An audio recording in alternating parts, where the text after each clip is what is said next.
اسرائیلی جاسوس اپنے انجام کو پہنچ گئے۔ ایران میں اسرائیل کے لیے جاسوسی کے الزام میں 4 مجرموں کو پھانسی دے دی گئی۔ غیر ملکی خبر ایجنسی کے مطابق ایرانی عدلیہ نے اسرائیل کے لیے جاسوسی کے مجرموں کو پھانسی دیے جانے کی تصدیق کی ہے۔ غیر ملکی خبر ایجنسی نے کہا ہے کہ پھانسی پانے والے 4 مجرمان پر ایرانی فوجی تنصیبات پر حملوں کی منصوبہ بندی کا الزام تھا۔ غیر ملکی خبر ایجنسی نے بتایا ہے کہ ان مجرموں نے اسرائیلی ایجنسی موساد سے بیرون ملک تربیت حاصل کی تھی۔ یہ مجرمان عراقی کردستان کے راستے سے ایران میں داخل ہوئے تھے اور صوبے اصفہان میں وزارت دفاع کی تنصیبات پر حملے کا منصوبہ بنا رہے تھے۔ چاروں مجرمان کی سزائے موت کے خلاف اپیل مسترد کیے جانے کے بعد ان کی سزائے موت پر عمل درآمد کیا گیا ہے۔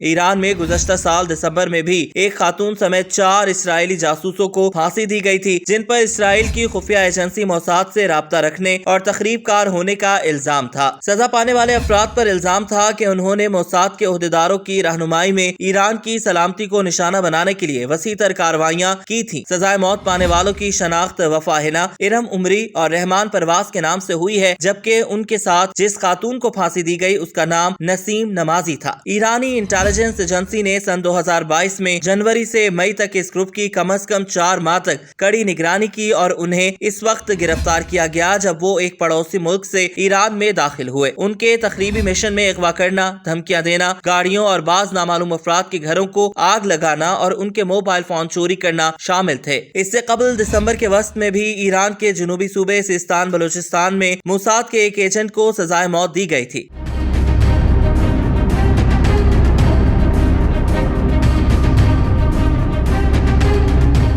ایران اسرائیل پر اپنے جوہری پروگرام سے منسلک تنصیبات پر متعدد حملوں اور گزشتہ برسوں سے اپنے جوہری سائنسدانوں کو ہلاک کرنے کا الزام لگاتا ہے۔ اسرائیل نے ان الزامات کی نہ تو تردید کی ہے اور نہ ہی تصدیق کی ہے۔ ایران کی طرح اسرائیل بھی ایران پر جاسوسی اور تخریب کاری کے الزامات لگاتا ہے۔ پچھلے سال جنوری میں اسرائیل نے کہا تھا کہ اس نے ایرانی جاسوس کے ایک نیٹ ورک کو توڑ دیا ہے جس نے حساس سائٹس کی تصویر کشی کے لیے social media platform Facebook کے ذریعے اسرائیلی خواتین کو بھرتی کیا تھا۔ گزشتہ دنوں ترک انٹیلیجنس نے بھی ملک بھر میں خفیہ اطلاعات پر کارروائیاں کرتے ہوئے اسرائیل کا جاسوسی نیٹ ورک پکڑ لیا تھا۔ ترک حکام نے اعلان کیا کہ 33 مشتبہ افراد کو حراست میں لیا گیا جبکہ دیگر ملزمان کی گرفتاری کے لیے کارروائیاں جاری ہیں۔ حکام نے بتایا کہ 8 صوبوں میں ایسے لوگوں کے خلاف کارروائیاں کی گئیں جن پر اسرائیل کے لیے جاسوسی کی سرگرمیوں میں ملوث ہونے کا شبہ ہے۔ استنبول میں چیف پروسیکیوٹر کے دفتر نے اسرائیلی انٹیلیجنس سروس موساد کے ترکی میں غیر ملکیوں کو نشانہ بنانے کی مبینہ سازش کے تحت سازش کی تحقیقات میں 46 مشتبہ افراد کے وارنٹ گرفتاری جاری کیے۔ حراست میں لیے گئے افراد پر اسرائیل کے لیے جاسوسی، مختلف شخصیات پر قاتلانہ حملوں اور اغوا میں ملوث پائے گئے تھے۔ اسرائیل کے جاسوسی نیٹ ورک میں ملوث ملزمان کو دہشت گردی اور منظم جرائم کے تفتیشی بیورو کی تحقیقات کے بعد گرفتار کیا گیا تھا۔ زیر حراست افراد بین الاقوامی جاسوسی نیٹ ورک کے اہم کارندے ہیں۔